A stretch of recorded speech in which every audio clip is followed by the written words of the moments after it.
Om Swastiastu. Selamat pagi Bapak Ibu Dewan Juri dan teman-teman. Perkenalkan, nama saya Gede Matthew Kenal Freda, perwakilan dari SMPK 2 Harapan, akan membawa cerita dongeng yang berjudul Timun Mas. Di sebuah desa, hiduplah seorang perempuan tua bernama Mbok Yem. Mbok Yem ini hidup sebatang kara. Mbok Yem ingin sekali memiliki seorang anak agar dapat merawat dirinya yang sudah mulai tua. Namun hal itu sangat mustahil karena Mbok Yem tidak memiliki seorang suami. Setiap hari Mbok Yem pergi ke tengah hutan untuk mencari kayu bakar. Suatu hari di tengah hutan, Mbok Yem bertemu dengan seorang raksasa yang sangat menyeramkan. Tubuh raksasa itu lebih tinggi dari pohon. Kulitnya penuh dengan bulu yang kasar. Kulitnya gelap. Dan di dalam mulutnya terdapat sepasang taring yang sangat tajam. Kukunya panjang dan kotor. Mbok Yem sangat ketakutan. Tubuhnya gemetaran melihat makhluk yang sangat besar itu. Raksasa itu berkata dengan suara yang membahana.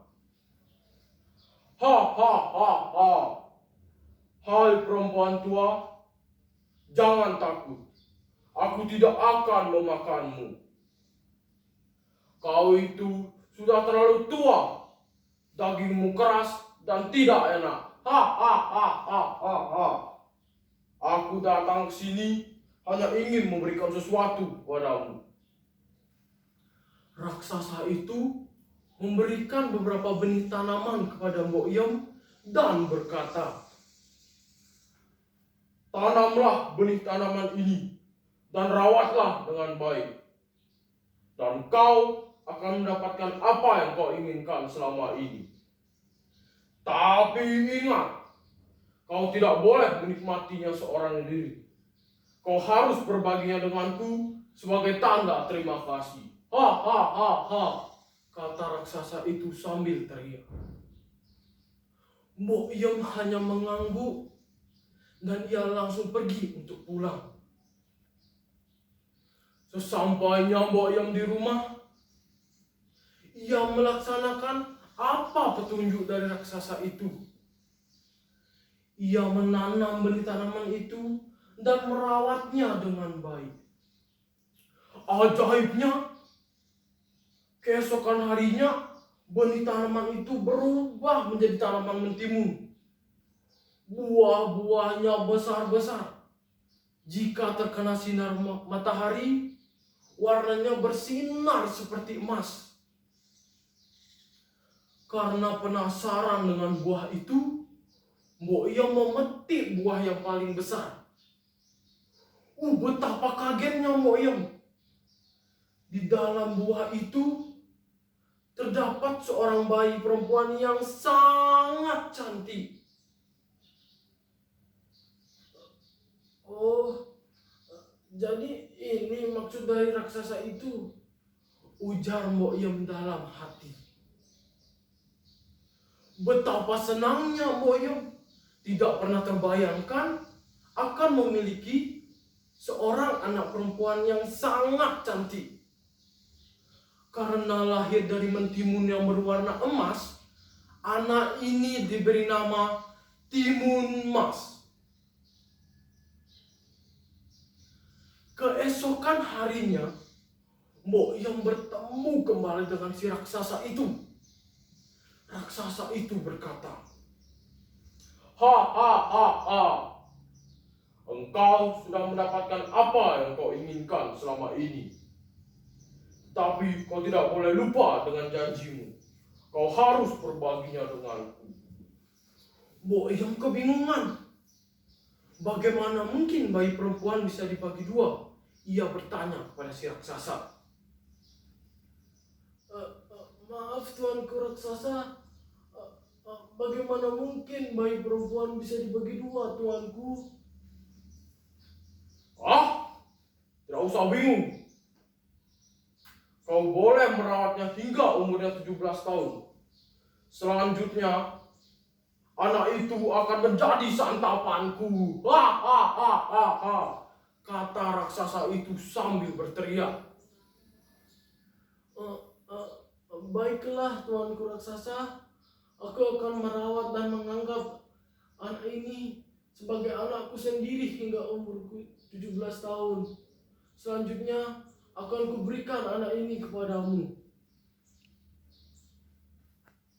Raksasa itu pergi kembali ke hutan. Timun Mas tumbuh menjadi perempuan yang sangat baik hati dan cantik jelita. Kulitnya kuning langsat, tubuhnya tinggi semampai, rambutnya hitam berkilau. Semakin hari, kecantikannya semakin terlihat. Timun Mas juga sangat rajin membantu ibunya.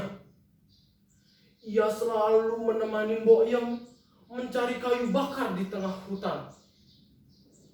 Kebaikan hati Timun Mas membuat Mbok Yem khawatir kehilangannya. Mbok Yem juga sangat menyayanginya untuk menjadi santapan si raksasa yang kejam itu. Tahun berganti tahun. Kini Timun Mas sudah menginjak usia 17 tahun. Sudah saatnya untuk raksasa yang kejam itu mengambil Timun Mas. Tetapi ibu dan anak ini tetap tidak mau berpisah. Kali ini Timun Mas disuruhnya bersembunyi di kamar. Tiba-tiba terdengar suara dentuman yang sangat keras. Bum, bum, bum. Itu adalah suara langkah kaki si raksasa.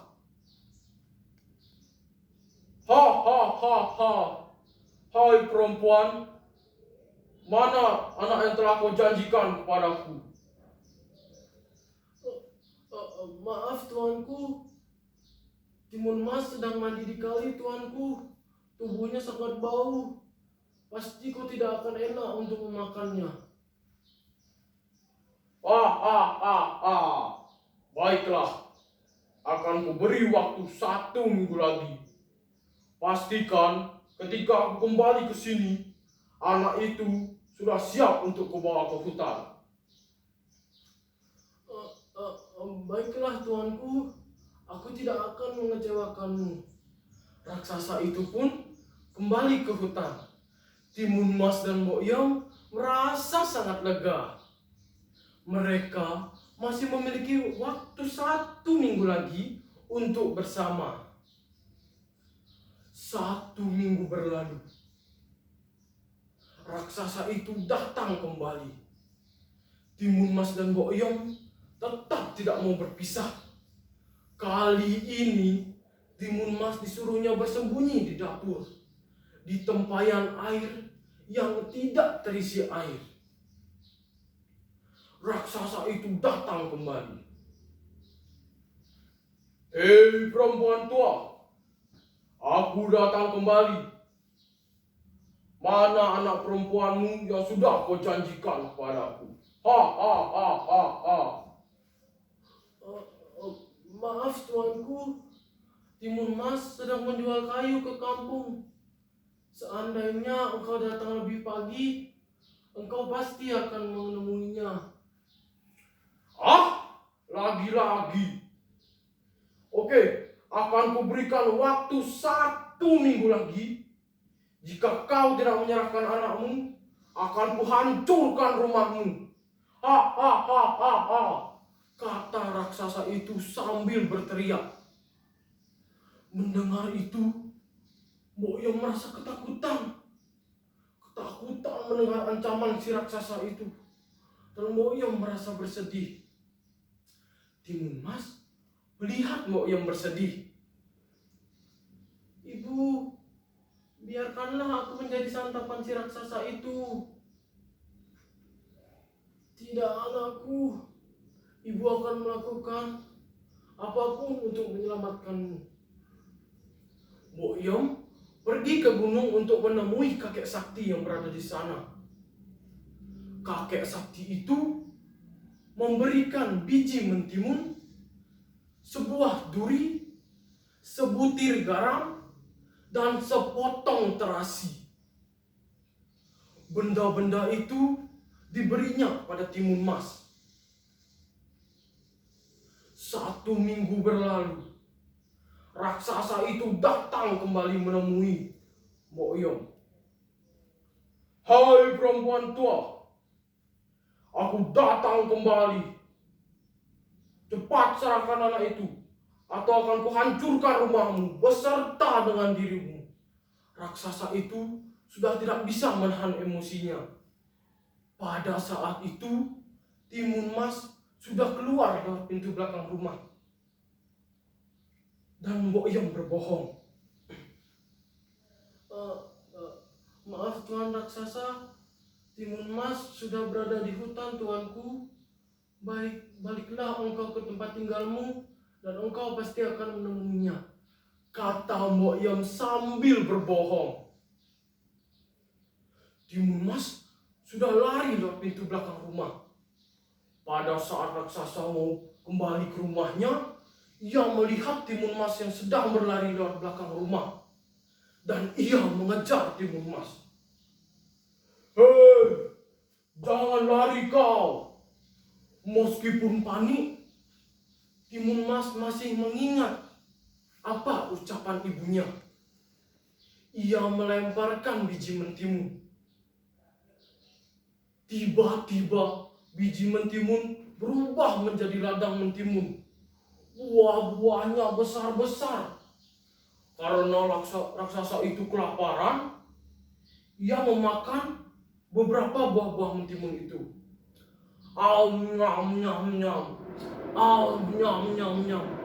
Karena keenakan, ia memakan terlalu banyak mentimun yang membuat perutnya kekenyangan. Raksasa itu menjadi lambat larinya karena perutnya sudah sangat kekenyangan. Tetapi si raksasa memiliki langkah kaki yang sangat panjang, sehingga ia masih bisa mengejar Timun Mas.